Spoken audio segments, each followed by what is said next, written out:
E-mini Nasdaq futures have been falling since mid-July. Are they done going down, or is there still room to tumble? Let's find out. So if you're new here, I'm Hema Reddy. I use price, time, and momentum to boost my trading and that of my tribes. So we have the December 2023 contract of the E-mini Nasdaq 100 futures, and we have the price action represented in candlesticks with my RSI Power Zone's favorite momentum indicator down below, and a little bit of market timing, which I'll explain in a moment. So first, check out all these doji candlesticks that have shaped the price action. Here we had a spinning top candle and then another spinning top here, which are very close in relationship to dojis. So keep an eye out for those types of candlesticks that tend to mark changes in trend, even if short term.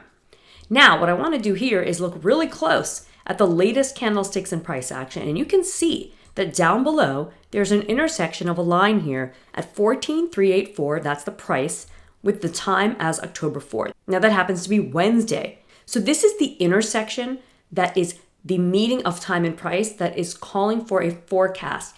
So if the forecast was going to be hit on the nose, then we would see price down at 14,384 into this time, so on this day of October 4th.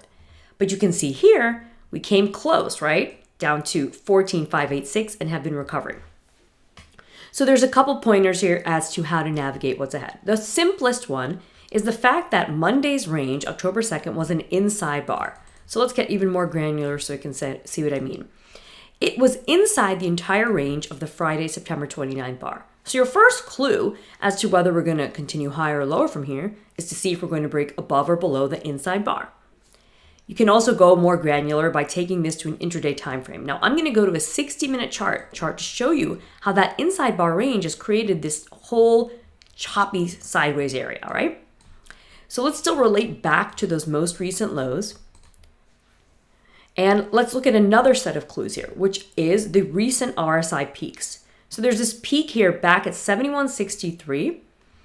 And since then, the RSI power zones have still stayed in what I call the bear resistance power zone, which has dominated the action since that mid-September fall. So with that in mind, while the RSI power zones remain beneath that 7163 peak, and more importantly, while they stay beneath or in this bear resistance power zone, I still think there's room for us to break lower. Again, I'm not predicting which way we will go versus that inside bar. There's just still evidence for us to move lower. Now, on top of all that, coming back to the daily chart, there's also the fact that we're recovering. So we fell from September 1st to 7th, rebounded into September 15th, and fell again. So this recovery here is already similar in size to the recovery that unfolded from September 7th to September 15th. That mirroring, that relationship between those price recoveries tells me, well, there's not that much more room for bulls to carry this market higher, short-term bulls, if the rhythm, the cycles, if you will, since the September 1st high are in play. So all that together is suggesting to me that there is room to trade lower. The thing is, are we going to trade all the way down to 14,384 by Wednesday? Can't know right yet. We need to see if there's a break below that inside bar. If there is, you need to see a continuation beneath that Wednesday, September 27th low at 14,586, and then there would be room for that 14,384.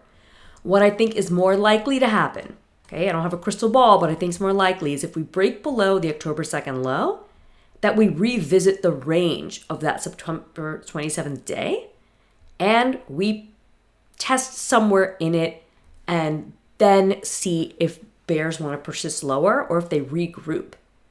Meaning they come somewhere within the vicinity of that range. So in this September 27th range, they may form a price low with a capital P and take us back higher from there. So I'll be navigating these short-term moves per the 120-minute chart in my reports that I do for my Skinning the Markets members. I just wanted to have a broad look with you and show you how all three pieces here, price, time, and momentum, are coming into play. So we'll see it unfolds on that NASDAQ chart. Keep an eye on that inside bar range for break in either direction to be prepared to take advantage of opportunities. And I'll catch you next time.